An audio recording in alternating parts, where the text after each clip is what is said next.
Hello, नमस्कार. The MPSC classmate या YouTube चॅनलवर तुम्हा सर्वांचं परत एकदा स्वागत आहे. MPSC डेली PYQs डोज ही जी काही आपण सिरीज बघत आहोत, या लेक्चर सिरीजमध्ये आपण आयोगाने आतापर्यंत झालेल्या वेगवेगळ्या परीक्षांमध्ये GS संदर्भाने जे काही प्रश्न विचारले गेलेले आहे, साधारणतः 2012-13 ते 2023 पर्यंत. सो ते जे काही PYQs आहेत ते आपण या ठिकाणी दररोज 10 PYQs विषयनी आहे त्या PYQचं अनालिसिस करण्याचा आपण या ठिकाणी प्रयत्न करत आहोत. ओके, सो एकंदरीतच या लेक्चरमध्ये आपण डे 81 मधील जे काही सामान्य विज्ञान या अंतर्गत प्रश्नांची जी काही 13वी PYQची जी सिरीज आहे ती आपण बघणार आहोत. ओके, सो आतापर्यंत साधारणतः 80 दिवस आपल्या या इनिशिएटिव्हला पूर्ण झालेले आहेत. ओके, सो या लेक्चरमध्ये सायन्स या विषयाअंतर्गत प्रश्नांची किंवा PYQची जी 13वी सिरीज आहे. ओके, 13वी सिरीज इन द सेन्स या लेक्चर नंतर आपण 130 प्रश्न आयोगाने वेगवेगळ्या परीक्षांमध्ये सायन्स संदर्भाने विचारलेले प्रश्न आपण सविस्तर विश्लेषण आपण पूर्ण केलेलं असणार आहे. यासाठी आपण आपल्या टेलिग्राम चॅनलवर स्वतंत्रपणे क्विज बॅच देखील सुरू केलेला आहे, ज्यामध्ये हे जे काही PYQs आहेत ते आपण त्या ठिकाणी क्विज फॉर्ममध्ये अवेलेबल करून देतो. त्या प्रश्नांचं अटेम्प्ट केल्याच्या नंतर या ठिकाणी त्या प्रश्नांना सविस्तर विश्लेषण आपण करतो आहोत आणि त्या विश्लेषणात्मक जी काही उत्तरे आहेत किंवा PDFs आहेत ते आपण त्या ठिकाणी शेअर करतो आहोत. सो थेट आपल्या लेक्चरला सुरू करूया. आता पहिला जो प्रश्न या ठिकाणी विचारण्यात आलेला आहे तो एकंदरीतच प्राणी सृष्टी किंवा वनस्पती सृष्टी अंतर्गत जी काही आपण वर्गीकरणाची जी पद्धत अवलंबी केलेली आहे त्या अनुषंगाने या ठिकाणी प्रश्न विचारण्यात आलेला आहे. सो वनस्पती वर्गीकरणातील खालीलपैकी कोणता पायाभूत घटक आहे, अशा पद्धतीने या ठिकाणी PSI पूर्व परीक्षा 2014 मध्ये विचारण्यात आलेला प्रश्न. जीनस, कुड, ऑर्डर, स्पेसीज. ओके, सो वनस्पती वर्गीकरणासंदर्भाने कुठला पायाभूत घटक आपल्याला या ठिकाणी दिसून येतो. आता जेव्हा आपण वनस्पती सृष्टी असेल किंवा एकंदरीत प्राणी सृष्टी असेल, सो जेव्हा या पर्टिक्युलर सृष्टींचा किंवा एकंदरीत फायलम किंगडम जे आहेत त्यांचा आपण अभ्यास करतो, त्यावेळेस आपण त्यांना वेगवेगळ्या डिव्हिजनमध्ये किंवा वेगवेगळ्या भागामध्ये आपण डिवाइड केलेलं आहे. ओके, वर्गीकरणाची एक विशिष्ट पद्धती डेव्हलप करून त्यानुसार त्या कुठल्या श्रेणीमध्ये कुठला घटक येणार आहे अशा पद्धतीने त्याचे डिव्हिजन केलेलं आहे. ओके, सो सर्वात महत्वाची जी पद्धत आहे ज्याला पंचसृष्टी पद्धती किंवा पंचसृष्टी वर्गीकरण पद्धत म्हटलं जातो आहे. एकंदरीत रॉबर्ट विटाकर यांनी ही जी काही पंचसृष्टी वर्गीकरण पद्धती सांगितलेली आहे, ज्यामध्ये जे काही प्रोटिस्टा आहे, त्यानंतर मोनेरा, प्रोटिस्टा, फंजाई आहे किंवा फंगस आहे, त्यानंतर प्लांटिया आणि ॲनिमिलिया अशा पद्धतीने 5 श्रेणीमध्ये किंवा 5 डिव्हिजनमध्ये त्याचे विभाग यांनी R.H. विटाकर यांनी एकंदरीतच प्राणीसृष्टी किंवा वनस्पती सृष्टी वर्गीकरणाचे डिव्हिजन त्यांनी केलेलं आहे. ओके, सो सर्वात महत्वाची पद्धत पंचसृष्टी वर्गीकरण प्रणाली R.H. विटाकर यांनी दिलेली आहे. सो या प्रणालीमध्ये किंवा या R.H. विटाकरने दिलेल्या पंचसृष्टीमध्ये जे वेगवेगळे घटक प्राणी संघामध्ये असतील किंवा वनस्पती सृष्टी संदर्भाने असतील, सो त्यांच्या परत त्यामध्ये स्पीसीज नुसार म्हणजे एखाद्या पर्टिक्युलर वस्तूला किंवा पर्टिक्युलर प्राणीला किंवा एनिमल्स वनस्पतीची जी काही स्पीसीज आहे त्याला नाव दिलेले असेल तर त्याच्यामध्ये कुठल्या गणामध्ये कुठल्या श्रेणीमध्ये त्याचा समावेश होतो अशा पद्धतीने त्याची जी ऑर्डर आहे किंवा एकंदरीत श्रेणी आहे ती डेव्हलप केलेली आहे. ओके, आणि त्यानुसार त्याला वेगवेगळे नाव दिलेले आहे. ओके, सो या ठिकाणी आपण बघू शकता जी काही श्रेणी आहे त्याच्यामध्ये किंगडम, त्यानंतर डिव्हिजन किंवा त्याला फायलम म्हटलं जातो, किंगडम, फायलम, त्यानंतर क्लास, त्यानंतर त्या क्लासचे सब क्लास, त्यानंतर सिरीज, ऑर्डर, फॅमिली, जीनस आणि स्पेसीज अशा पद्धतीने त्याचे डिव्हिजन किंवा एकंदरीत श्रेणी डेव्हलप केलेलं आहे. ओके, सो सर्वात जो काही बेसिक घटक आहे ज्याला पायाभूत घटक म्हटलं जातो, एकंदरीत वनस्पती सृष्टी वर्गीकरणासंदर्भाने असेल किंवा प्राणी सृष्टी वर्गीकरणासंदर्भाने असेल.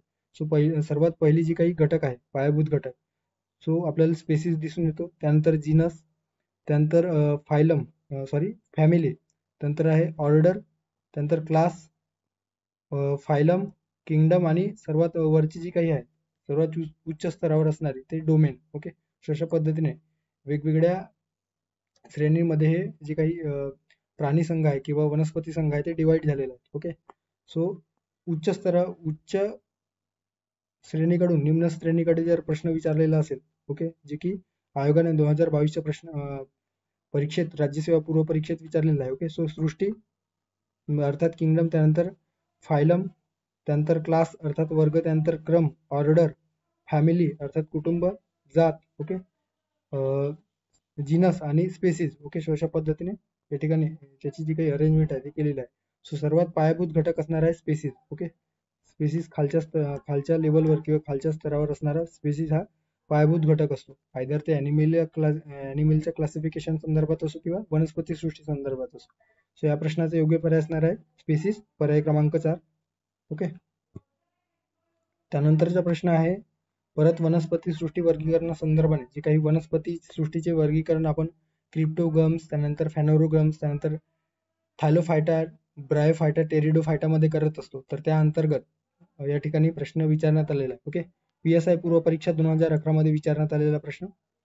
खालीलपैकी कोणती वनस्पती टेरिडोफायटा या संवहनी वनस्पती वर्गात येत नाही, अशा पद्धतीने प्रश्न या ठिकाणी विचारण्यात आलेला आहे. Okay, filicinae, musci, lycopodium, Equisetum.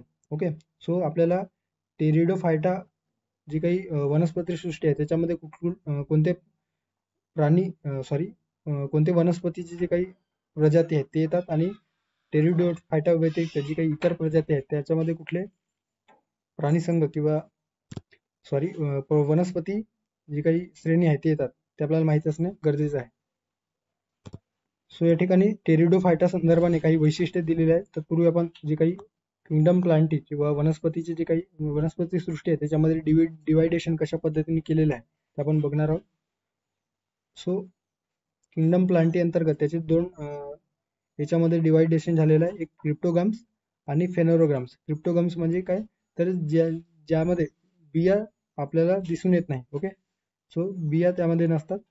आणि फेनोरोग्राम्स मध्ये बिया असतात. ओके, सो अशा पद्धतीने याला अबीजपत्री वनस्पती, तर याला बीजपत्री वनस्पती म्हटलं जातं. ओके, सो अबीजपत्री आणि याला बीजपत्री. ओके, सो अशा पद्धतीने या ठिकाणी डिवायडेशन केलं जात आहे. ओके, त्यानंतर अबीजपत्री अंतर्गत येणारे जे काही घटक आहे त्यामध्ये अल्गे आणि याला थायलोफायटा गट म्हटलं जातं. ओके, ज्या गटामध्ये अल्गेचा समावेश होतो, ओके, शैवाळांचा समावेश होतो, त्याला थायलोफायटा गट. त्यानंतर आहे ब्रायोफायटा गट. ब्रायोफायटामध्ये मॉसेस किंवा मुसाय किंवा लिव्हरवर्ट्सचा समावेश होतो. त्यानंतर टेरिडोफायटा, तर टेरिडोफायटामध्ये फर्म्स आणि होस्टेल्स जे काही आहे हॉर्सटेल्स, ओके, हॉर्सटेल्स यांचा समावेश होतो आहे. अशा पद्धतीने थायलोफायटा, ब्रायोफायटा आणि टेरिडोफायटा. ओके, सो अशा पद्धतीने त्याचे डिवायडेशन केलं जात आहे. ओके, सो अल्गे ज्यामध्ये क्लोरोफायटा, अशा पद्धतीने अल्ग्यांचा जो समावेश आहे तो थायलोफायटामध्ये केला जातो आहे. त्यानंतर जिम्नोस्पर्म आणि अँजिओस्पर्म. ओके, जिम्नोस्पर्म ज्यामध्ये जी काही बिया आहेत ते उघड्या स्वरूपामध्ये असतात. ओके, तर अँजिओस्पर्म मध्ये बिया झाकलेल्या किंवा बियांना आवरण असतो. ओके, सो अशा पद्धतीने या प्लांटी सृष्टी अंतर्गत वेगवेगळे जे काही वर्गीकरण आहे ते केले जात आहे. सो जे काही अबीजपत्री वनस्पती अंतर्गत किंवा अबीजपत्री वर्गीकरणात टेरिडोफायटा हा जो काही गट आहे त्याच्यामध्ये आपल्याला काय दिसून येतो, टेरिडोफायटा जमिनीवर विकसित होणारे पहिले वनस्पती गट मानली जाते. ओके, सो खूप महत्वाचं आहे. यांना snake of plants, okay, snake of plants म्हटलं जातो आहे. त्यानंतर आहे ते क्रिप्टोगम्स बियाणे रहित. ओके, बियाणे रहित म्हणजे काय, तर त्यांना बिया येत नाही, मात्र संवहनी संस्था डेव्हलप झालेली असतात. झायलम आणि फलम जी काही संवहनी संस्था आहे ते डेव्हलप झालेले असतात. वनस्पतीच्या शरीराला खरी मुळे, खोड आणि पाने येत असतात. यापूर्वीचे जे काही ब्रायोफाइट आहे त्याच्यामध्ये रायझोट सारखे जे काही एकंदरीतच सुडो मूळ किंवा अदृश्य स्वरूपाचे जे काही मूळ रायझोट मुळे तयार होताना आपल्याला दिसून येतो. मात्र या वर्गामध्ये अर्थात टेरिडोफायटा वर्गामध्ये ते खरी मुळे, खोड व पाने डेव्हलप झालेले असतात. ओके, टेरिडोफायटाची जे काही महत्वपूर्ण उदाहरण आहे त्यामध्ये विस्कोफर्म्स जे काही विशेषतः फर्म गटातील जे काही वनस्पती आहेत त्यांचा समावेश या टेरिडोफायटामध्ये येतो. त्यानंतर डिक्सोनिया, त्यानंतर आहे सेलागिनेला. ओके, सेलागिनेला, लायकोपोडियमचा समावेश होतो. इक्विसेटम, टेरिसचा समावेश या ठिकाणी होतो. डायऑप्टेरिस यांचा समावेश होतो. या ठिकाणी एडिएटमचा देखील समावेश होतो. मॅन फर्म, सिल्वर फर्म, फिलिसिनीचा देखील या ठिकाणी समावेश होतो. ओके, सो त्याच्या ठिकाणी विचारलेलं होतं की टेरिडोफायटा अंतर्गत कुठल्या वनस्पती गटाचा समावेश होत नाही, तर फिलिसिनीचा समावेश होतो, लायकोपोडियमचा समावेश होतो, इक्विसेटमचा समावेश होतो. मात्र जी काही मोसी आहे किंवा मोसा आहे त्याचा समावेश एकंदरीत ब्रायोफायटामध्ये होतो.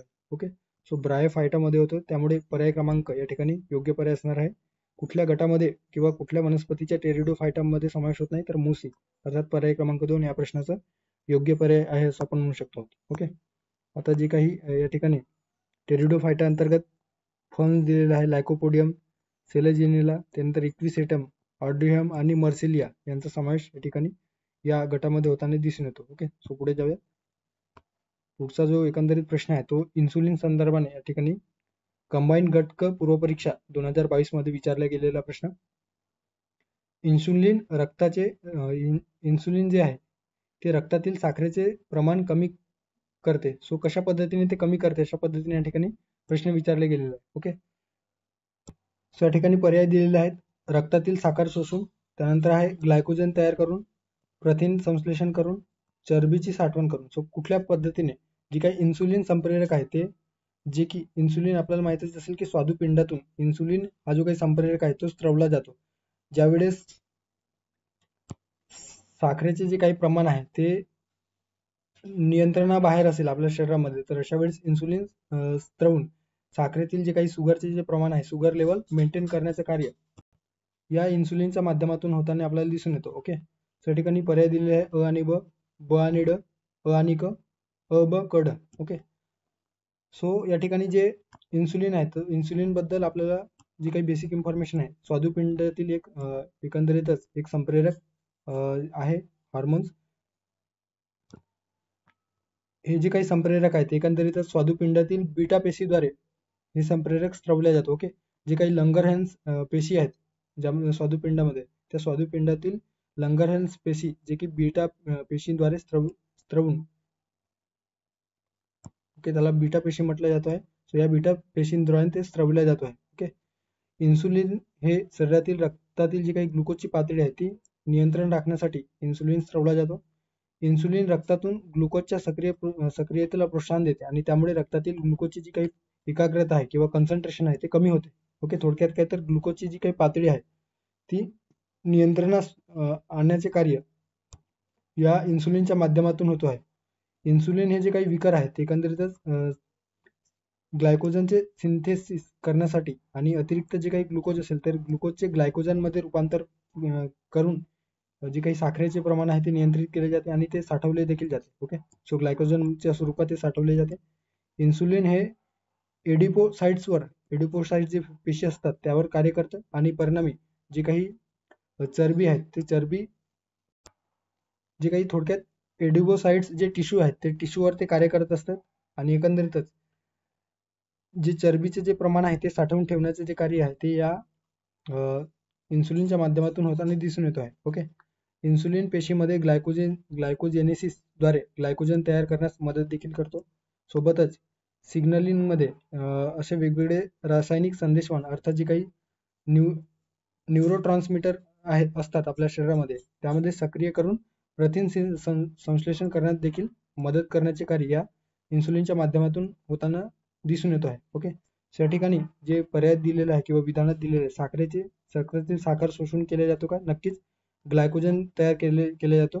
सो ग्लुकोजचे ग्लायकोजन तयार करण्यासाठी इन्सुलिन देखील कारणीभूत असतो, त्यामुळे हे देखील ब देखील बरोबर असणार आहे. प्रथिन संश्लेषण करतो का? तर प्रथिन संश्लेषण देखील या इन्सुलिनच्या माध्यमातून केले जातो आणि चरबीची साठवण करून देखील साखरेचे जे काही प्रमाण आहे आपल्या शरीरातील रक्तातील ते नियंत्रित केले जातो. ओके, सो वरील सर्व अ, ब, क आणि ड पर्याय क्रमांक 4 या प्रश्नाचा योग्य पर्याय असणार आहे. ओके, अशा पद्धतीने इन्सुलिन घटकाविषयी दिलेला आहे. आता जर इन्सुलिन जे काही संप्रेरक आहे किंवा विकर आहेत ते जर योग्य प्रमाणामध्ये वर्क करत नसेल किंवा आपल्या शरीरातून स्त्रवले जात नसेल, सो अशा वेळेस आपल्या शरीरामध्ये साखरेचे प्रमाण रक्तातील जे काही साखरेचे प्रमाण आहे त्यामध्ये वाढ होतो. एकंदरीत आपली शुगर लेवल वाढते आणि अशा वेळेस मधुमेह मेलिटस अर्थात ज्याला डायबिटीज मेलिटस म्हटलं गेलेलं आहे ते डायबिटीज होण्याची शक्यता असते. ओके, सो हे टाळण्यासाठी जास्तीत जास्त आपल्या शरीरामध्ये इन्सुलिन स्त्रवणे हे गरजेचं असते. ओके, सो अशा पद्धतीने या ठिकाणी इन्सुलिन संदर्भात आयोगाने 2022 मध्ये कंबाईंड गट क पूर्व परीक्षेत प्रश्न विचारलेला होता. त्यानंतरचा प्रश्न आहे राज्यसेवा पूर्व परीक्षा 2015 मध्ये विचारण्यात आलेला प्रश्न. खालीलपैकी मॅक्रोन्यूट्रिएंट्स, ओके, ज्याला बृहत पोषण तत्वे म्हटलं गेलेलं आहे, सो मॅक्रोन्यूट्रिएंट संदर्भात कोणते घटक मॅक्रोन्यूट्रिएंट्स मध्ये येतात, अशा पद्धतीने या ठिकाणी प्रश्न विचारला गेलेला आहे. Magnesium, molybdenum, boron, zinc. So कुठला घटक या मायक्रोन्यूट्रिएंट अर्थात बृहत पोषक तत्वामध्ये समावेश होतो. आता जेव्हा प्लांटचे जे काही मायक्रोन्यूट्रिएंट्स किंवा मायक्रोन्यूट्रिएंट्स किंवा मॅक्रोन्यूट्रिएंट्स आपण प्लांटच्या संदर्भात अध्ययन करतो, तर त्यावेळेस आपल्याला जे काही मॅक्रोन्यूट्रिएंट्स आहेत, ज्याला आपण बृहत तत्वे, ओके, जे आपल्या वनस्पतीला किंवा जे काही प्लांट्स आहेत त्यांना खूप अत्यंत आवश्यक असतात. सो त्यामध्ये नायट्रोजन, फॉस्फरस आणि पोटॅशियम यांना प्रायमरी न्यूट्रिएंट्स म्हटलं जातो आहे. Okay, NPK, nitrogen, phosphorus, potassium. त्यानंतर आहे calcium, sulphur, magnesium, carbon, hydrogen आणि ऑक्सिजन यांना बृहत पोषण तत्वे किंवा मॅक्रोन्यूट्रिएंट्स म्हटलं गेलेलं आहे. ओके, सो मॅग्नेशियमचा समावेश या बृहत पोषण तत्वामध्ये केला जातो. आता पर्याय या ठिकाणी दिलेलं होतं मॅग्नेशियम, मॉलिब्लेडिनियम, बोरॉन आणि झिंक. सो या ठिकाणी बृहत पोषण तत्व अंतर्गत समावेश कुठल्या घटकाचा केला जातो, तर मॅग्नेशियम. सो पर्याय क्रमांक या ठिकाणी या प्रश्नाचा योग्य पर्याय असणार आहे. ओके, आणि जे काही इतर घटक या ठिकाणी पर्याय दिलेले आहेत ते मायक्रो न्यूट्रिएंट्स अर्थात सूक्ष्म पोषण तत्वे, ज्याला ट्रेस खनिजे देखील म्हटलं जातं. सो त्यामध्ये समावेश होतो लोह अर्थात फेरस, बोरॉन, क्लोरीन. त्यानंतर मॅग्नीजच्या देखील त्या मायक्रो न्यूट्रिएंट्स मध्ये सूक्ष्म पोषक तत्वांमध्ये समावेश होतो. त्यानंतर जस्त, झिंक, तांबे अर्थात कॉपर, मॉलिब्लेडिनम आणि निकेल याचा समावेश या सूक्ष्म पोषण तत्वामध्ये केला जातो आहे. ओके, सो हेच या ठिकाणी विचारण्यात आलेलं होतं. सो पर्याय क्रमांक 1 या प्रश्नाचा योग्य पर्याय आहे असं आपण म्हणू शकतो. त्यानंतरचा प्रश्न आहे मलेरिया अर्थात आरोग्य हेल्थ संदर्भाने या ठिकाणी प्रश्न विचारलेला आहे. कंबाईंड गट ब पूर्व परीक्षा 2020. मलेरियाच्या तापात थंडी वाजून ताप येणे, 3-4 दिवसांनी पुन्हा पुन्हा ताप येणे यासाठी शरीरात हा विषारी पदार्थ दिसून येतो, अशा पद्धतीने या ठिकाणी प्रश्न विचारलेला आहे. ओके, सो मलेरिया एखाद्या व्यक्तीला झालेला असेल, ओके, ज्याला हिवताप म्हटलं गेलेला आहे. सो हिवतापच्या आजारात काय दिसून येतं, तर थंडी वाजून ताप येणे किंवा फ्रिक्वेंटली जे काही फिवर आहे ते होत असणे याला मलेरिया म्हटलं गेलेलं आहे. सो त्यासाठी कुठला विषारी पदार्थ आपल्या शरीरामध्ये किंवा आपल्या रक्तातील जे काही नमुना तपासणी केली जाते तर त्याच्यामध्ये दिसून येतो. Interferon, haemozoin, hirudin, colostrum. आता हिवताप संदर्भाने या ठिकाणी दिलेला आहे. हिवताप अर्थात जे काही मलेरिया आणि यालाच प्लाझ्मोडियम संक्रमण देखील म्हटलं गेलेलं आहे. ओके, सो प्लाझ्मोडियम वायवाक्स या परजीवी किंवा आदिजीवी जे काही ऑर्गॅनिझम आहे तर याच्यापासून हे जे काही मलेरिया आहे ते एकंदरीतच या मलेरियाचा प्रसार होत असतो, संक्रमण होताना आपल्याला दिसून येतो. ओके, एक संक्रमित डासांच्या चाव्यामुळे. कोणती डास आहे, तर मादी एनाफिलिस या डासांच्या चाव्यामुळे किंवा त्या जे काही एनाफिलिस डास आहे ते एका व्यक्तीकडून दुसऱ्या व्यक्तीकडे या मलेरियाचा जो काही आजार आहे तो पसरवण्यासाठी कारणीभूत असतो. ओके, प्लाझ्मोडियम वायवाक्स या नावाचं जे काही परजीवी आहे त्यामुळे जे काही संसर्ग आहे किंवा जे आजार आहे ते आपल्याला होताना दिसून येतो आहे. ओके, आता यामध्ये मलेरिया संक्रमित जे काही एकंदरीत मलेरियाचा जो काही आदिजीव आहे तो कशावर अटॅक करतो, तर ते आपल्याला एकंदरीतच जी एनाफिलिस डास आहे ती डायरेक्ट आपल्या शरीरावर चावा घेतल्यानंतर किंवा बाईट केल्याच्या नंतर एकंदरीतच त्यातील जे काही आदिजीव आहेत, ओके, प्लाझ्मोडियम वायवाक्स नावाचे, सो ते डायरेक्ट आपल्या शरीरातील यकृतावर हल्ला करतात. ओके, आणि यकृताकडून ते रक्तपेशी अर्थात जे काही आपले RBCs असतात, रेड ब्लड सेल, त्यावर अटॅक करतात. आणि या RBC मध्ये जेव्हा आपण रक्त तपासणी करत असतो RBC मध्ये आपल्याला जे काही प्लाझ्मोडियम संदर्भाने जो त्यांनी विषारी टॉक्झिन सोडलेला असतो, सो या टॉक्झिन मध्ये ते टॉक्झिन कुठल्या प्रकारचे असतात अशा पद्धतीने या ठिकाणी प्रश्न विचारला गेलेला. सो हे टॉक्झिन हिमोझाईन, ओके, हिमोझाईन प्रकारचे असतात.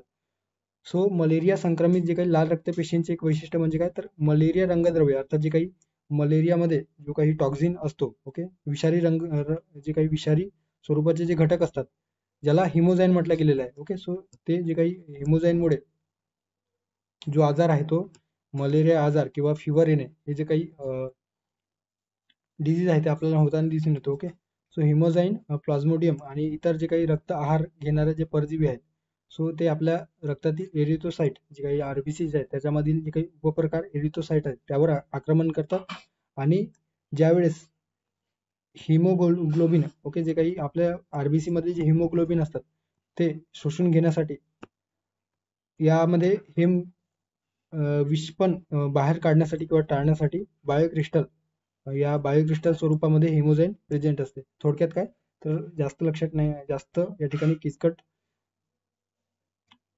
स्वरूपात लक्षात घेण्याऐवजी एक लक्षात ठेवा जेव्हा एनाफिलिस नावाची जी काही मादी डास आहे सो मलेरियाचं जे काही संक्रमण करते किंवा मलेरियाचा जो काही प्रसार आहे ते बाईट केल्याच्या नंतर त्याचा जो काही प्लाझ्मोडियम वायवाक्स जो परजीवी आदिजीव आहे तो आपल्या यकृतावर हल्ला करतो. यकृताकडून त्यांनी जो काही सोडलेला टॉक्झिन किंवा विषारी द्रव्य आहे तो आपल्या आरबीसीज मार्फत ते शरीराच्या इतर भागाकडे पसरवला जातो आणि आरबीसीज वर जे काही टॉक्झिन सोडलेला असतो ज्याला विषारी द्रव्य म्हटलं जातो तर त्याला काय म्हटलं गेलेलं आहे तर हेमोझाईन. ओके सो त्याला हेमोझाईन हे नाव दिलं गेलेलं आहे. या ठिकाणी तेच विचारलं होतं. पर्याय क्रमांक 2 या प्रश्नाचं योग्य पर्याय असणार आहे हिमोझाईन.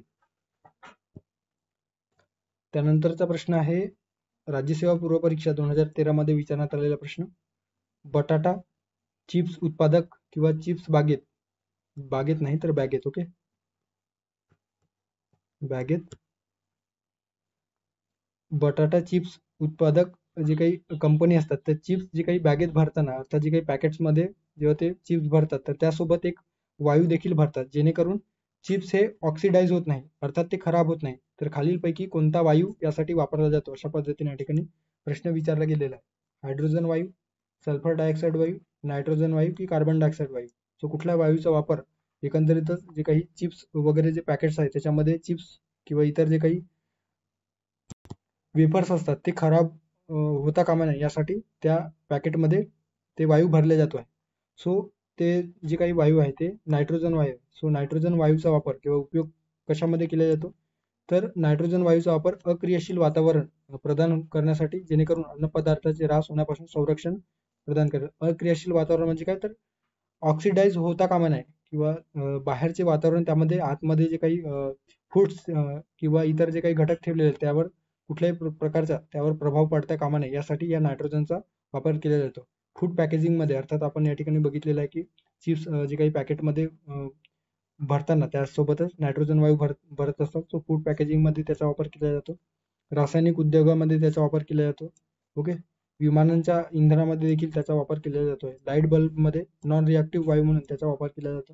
त्यानंतर फार्मास्युटिकल उद्योगात देखील या नायट्रोजन वायूचा वापर केला जातो. ओके सो अशा पद्धतीने या ठिकाणी या प्रश्नाचा योग्य पर्याय असणार आहे नायट्रोजन वायूचा वापर वेफरच्या पॅकेटमध्ये ते खराब होऊ नये यासाठी भरला जातो आहे. ओके त्यानंतरचा जो प्रश्न आहे तो एकंदरीतच सोनार. ओके सोनार म्हणजे काय तर साऊंड नेव्हिगेशन रेंजिंग अशा पद्धतीने सोनार संदर्भात या ठिकाणी प्रश्न विचारला गेलेला आहे. ओके साऊंड सोनार अर्थात साऊंड नेव्हिगेशनल श्रेणी तंत्र डॅश डॅश यासाठी वापरले जाते. राज्यसेवा पूर्व परीक्षा 2022, पूर्व परीक्षा, त्यानंतर हृदयाच्या झटक्यांच्या क्रियेचा अभ्यास, भूवैज्ञानिक अभ्यास की पाणबुडी सारख्या बुडालेल्या वस्तूंची गती आणि स्थिती मापण्यासाठी. ओके सो कुठल्या घटकासाठी या साऊंड किंवा सोनार पद्धतीचा अवलंब केला जातो. सो प्रीनेटाल जे काही किंवा जन्माच्या आधी लिंग परीक्षण करण्यासाठी याचा वापर केला जातो का. त्यानंतर आहे हृदयाचा झटकांचा क्रियेचा अभ्यास करण्यासाठी, भूवैज्ञानिक अभ्यास करण्यासाठी की पाणबुडी सारखे जे काही इतर घटक जे महासागरामध्ये खालती बुडालेले असतात त्यांचा मापनासाठी किंवा त्यांच्या शोधासाठी याचा वापर केला जातो का अशा एकंदरीत प्रश्न आहे. ओके सो सोनार अर्थात ध्वनी नेव्हिगेशन रेंजिंग किंवा त्याला साऊंड नेव्हिगेशन रेंजिंग म्हटलं जातं किंवा त्याला सोनिक नेव्हिगेशन रेंजिंग देखील म्हटलं जातं आहे. ओके सामान्यतः पाण्याखालील पाणबुडीच्या नेव्हिगेशनचे किंवा नेव्हिगेट करण्यासाठी ओके जे काही पाणबुडी असतात तर पाणबुडींना योग्य पद्धतीने आतमधून एका ठिकाणाहून दुसऱ्या ठिकाणी जाण्यासाठी त्यांना नेव्हिगेट करण्यासाठी या सोनार प्रणालीचा वापर केला जातो. सोबतच अंतर मोजण्यासाठी देखील त्याचा वापर केला जातो.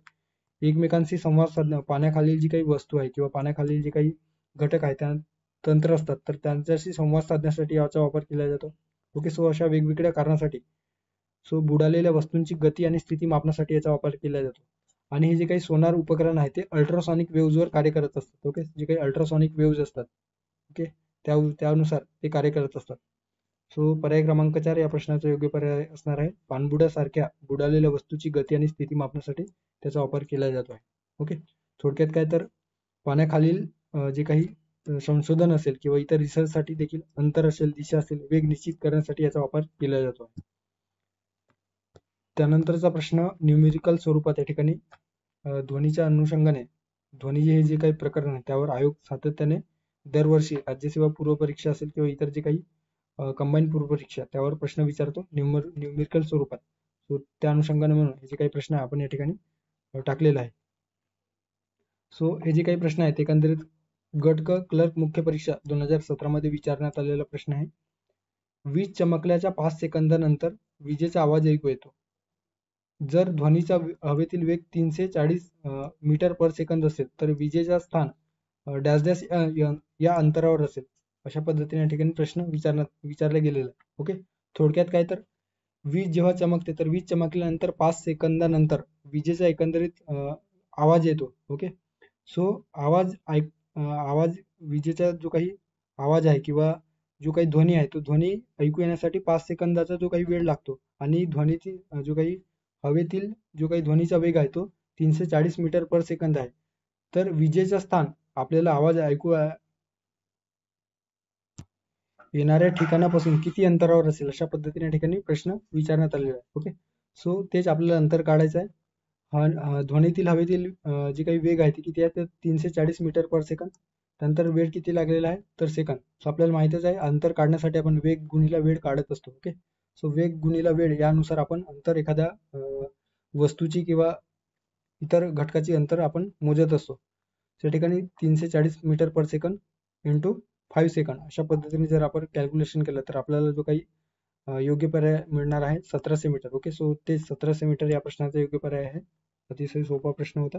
पर्याय क्रमांक 3.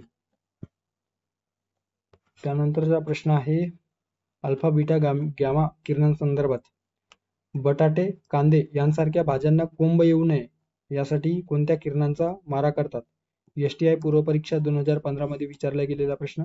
अल्फा किरण, गॅमा किरण, मायक्रोवेव्ह, अल्ट्राव्हायलेट. सो जे काही इलेक्ट्रोमॅग्नेटिक स्पेक्ट्रम आहे त्याच्यामध्ये वेगवेगळे आपण जे काही लहरी आहेत किंवा एकंदरीत रेज आहेत त्यांचा आपण अभ्यास करत असतो. ओके, तर त्यामध्ये अल्फा किरण असतील, गॅमा किरणे असतील, अतिनील किरणे असतील किंवा इन्फ्रारेड असतील, विजिबल लाईट्स असतील. ओके, सो अशा पद्धतीने जे काही रेज आहेत त्यांचा आपण अभ्यास केलेला असणार आहे.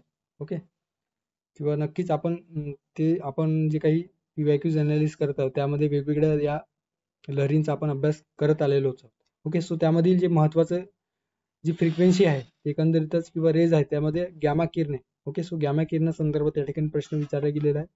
सो एकंदरीत गॅमा किरणांचा वापर करून या बटाटे, कांदे किंवा इतर जे काही पालेभाज्या आहेत त्या पालेभाज्या खराब होऊ नयेत किंवा त्यांना कोंब येऊ नये म्हणून या गॅमा किरणांचा वापर केला जातो आहे. ओके, सो गॅमा किरणांचा उपयोग वैद्यकीय उपकरणे निर्जंतुक करण्यासाठी केला जातो. सोबतच अन्न निर्जंतुक करण्यासाठी, अन्न खराब होता कामा नये म्हणून. नंतर औषधात ट्रेसर म्हणून वापरला जातो आहे. रेडिओथेरपीमध्ये, ऑन्कोलॉजीमध्ये अर्थात जे काही कॅन्सर जे काही उपचारासाठी याचा वापर केला जातो. कर्करोगांचे जे काही पेशी आहेत त्या नष्ट करण्यासाठी या गॅमा किरणांचा वापर केला जातो. फार महत्वाचा पॉइंट आहे. ओके, सो यावर आयोगाने प्रश्न विचारलेला आहे की कर्करोगाच्या जे काही पेशी आहेत त्या पेशी नष्ट करण्यासाठी कोणत्या किरणांचा वापर केला जातो तर ते देखील या गॅमा किरणांचाच वापर किंवा उपयोग केला जातो आहे. ओके, त्यानंतर खगोलशास्त्रामध्ये या गॅमा किरणांचा वापर केला जातो. सो या ठिकाणी योग्य पर्याय असणार आहे पर्याय क्रमांक 2 गॅमा किरणे. ओके, सो गॅमा किरणांचा उपयोग बटाटे, कांदे किंवा इतर जे काही पालेभाज्या आहेत त्यांना कोंब येऊ नये म्हणून त्या किरणांचा मारा करतात. सो पर्याय क्रमांक 2 या प्रश्नाचा योग्य पर्याय आहे असं आपण म्हणू शकतो. त्यानंतरचा प्रश्न एकंदरीतच जे काही पिरियडिक टेबल आहे. ओके, सो त्या संदर्भाने या ठिकाणी प्रश्न विचारण्यात आलेला आहे. खालीलपैकी कोणत्या मूलद्रव्यांचा जोडीत डायगोनल रिलेशनशिप असते. गट क मुख्य परीक्षा 2019 मध्ये विचारण्यात आलेला प्रश्न.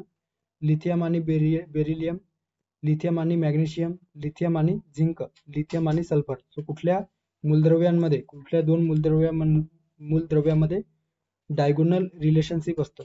सो डायगोनल रिलेशनशिप म्हणजे काय तर आवर्त सारणीतील जे काही दुसऱ्या आणि तिसऱ्या आवर्तामध्ये, आवर्त म्हणजे काही तर दुसऱ्या आणि तिसऱ्या पिरियडची जी काही लाईन आहे त्या या आवर्तामध्ये एकंदरीतच कर्णसंबंध आपल्याला दिसून येतो. कर्णसंबंध म्हणजे काय तर दोन मूलद्रव्यांच्या दरम्यान, समजा ही दुसरी आवर्त सारणी आहे आणि ही तिसरी आवर्त सारणी आहे, तर यांच्यामध्ये जे काही कर्ण आहे ते कर्ण संबंध किंवा ज्याला डायगोनल रिलेशनशिप म्हटलं गेलेलं आहे. सो डायगोनल रिलेशनशिप कशा पद्धतीने असतो, सो या ठिकाणी अशा पद्धतीने डायगोनल रिलेशनशिप आपल्याला दिसून येतो.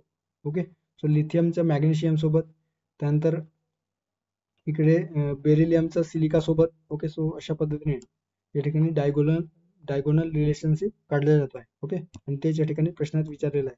सो आवर्त सारणीच्या दुसऱ्या आणि तिसऱ्या आवर्त सारणीवर जे काही समीप किंवा निकट असणाऱ्या जोड्यांमध्ये कर्ण संबंध प्रस्थापित केला जातो. यामध्ये कुठले घटक आपल्याला दिसून येतात, तर जे काही जोड्या आहेत त्याच्यामध्ये लिथियम आणि मॅग्नेशियम. ओके, सो लिथियम आणि मॅग्नेशियम या दोन मूलद्रव्यांच्या दरम्यान डायगोनल रिलेशनशिप असतो. त्यानंतर आहे बेरिलियम आणि ॲल्युमिनियम. ओके, सो बेरिलियम आणि ॲल्युमिनियम. त्यानंतर बोरान आणि सिलिका. त्यानंतर आहे कार्बन आणि फॉस्फरस. सो या मूलद्रव्यांच्या दरम्यान आपल्याला डायगोनल रिलेशनशिप दिसून येतो. ओके, थोडक्यात त्या ठिकाणी दिलेलं आहे लिथियम आणि मॅग्नेशियम. ओके, सो लिथियम आणि मॅग्नेशियम दरम्यान डायगोनल रिलेशनशिप आहे. त्यानंतर बेरिलियम आणि या ठिकाणी ॲल्युमिनियम सोबत डायगोनल रिलेशनशिप असल्याचे दिसून येतो. त्यानंतर बोरॉन आणि सिलिका सोबत, कॅल्शियम आणि फॉस्फरस सोबत. ओके, सो अशा पद्धतीने डायगोनल रिलेशनशिप संदर्भात या ठिकाणी प्रश्न विचारलेला आहे. लिथियम आणि बेरिलियम सोबत असतो का, तर लिथियम आणि बेरिलियम सोबत असतो का, तर लिथियम आणि मॅग्नेशियम सोबत असतो. त्यामुळे हे जे काही पर्याय आहे ते नसणार आहे. त्यानंतर आहे लिथियम आणि मॅग्नेशियम. सो या प्रश्नाचा योग्य पर्याय असणार आहे पर्याय क्रमांक 2. त्यानंतर लिथियम आणि झिंक. सो लिथियम आणि झिंक सोबत नसतो, ते देखील चुकीचं आहे. लिथियम आणि सल्फर. सल्फरचा देखील या ठिकाणी नसतो. सल्फरशी लिथियमचा डायगोनल रिलेशनशिप नसतो. ओके, सो डायगोनल रिलेशनशिप लिथियमच्या कोणत्या मूलद्रव्याशी असतो, तर मॅग्नेशियमशी असतो. ओके, बेरिलियमच्या विचारलेलं असेल तर ॲल्युमिनियमशी आपल्याला डायगोनल रिलेशनशिप दिसून येतो, आणि फॉस्फरसचा विचारलेलं असेल तर पोटॅशियमशी. ओके, सो अशा पद्धतीने कार्बनचा विचारलेलं असेल तर पोटॅशियमशी किंवा पोटॅशशी आपल्याला फॉस्फरसशी आपल्याला दिसून येतो. फॉस्फरस, पोटॅशियमचा जो काही एलिमेंटचा जो काही सिम्बॉल आहे ते के आहे, मात्र फॉस्फरसचा जो काही सिम्बॉल आहे तो पी आहे. त्यामुळे कार्बन, फॉस्फरस हे जे काही मूलद्रव्य आहेत ते डायगोनल रिलेशनशिप मध्ये असतात. तो पर्याय क्रमांक 2 या प्रश्नाचा योग्य पर्याय असणार आहे लिथियम आणि मॅग्नेशियम. सो असे जे काही सायन्स संदर्भाने आपण 10 प्रश्न या ठिकाणी डिस्कस केलेले आहे. आता हे जे काही आपण प्रश्न डिस्कस केलेले आहे किंवा अनालाइज केलेले आहे ते आपण आपल्या क्विज बॅचमध्ये, क्विज फॉर्ममध्ये ते प्रश्न आपण त्या ठिकाणी पोस्ट करत असतो. त्या संदर्भात जे काही इन्फॉर्मेशन आहे ते या ठिकाणी दिलेलं आहे. हवं तर तुम्ही एनरोल करू शकता. ओके, तर थांबूया या ठिकाणी, भेटूया पुढच्या व्हिडिओमध्ये. थँक्यू, धन्यवाद.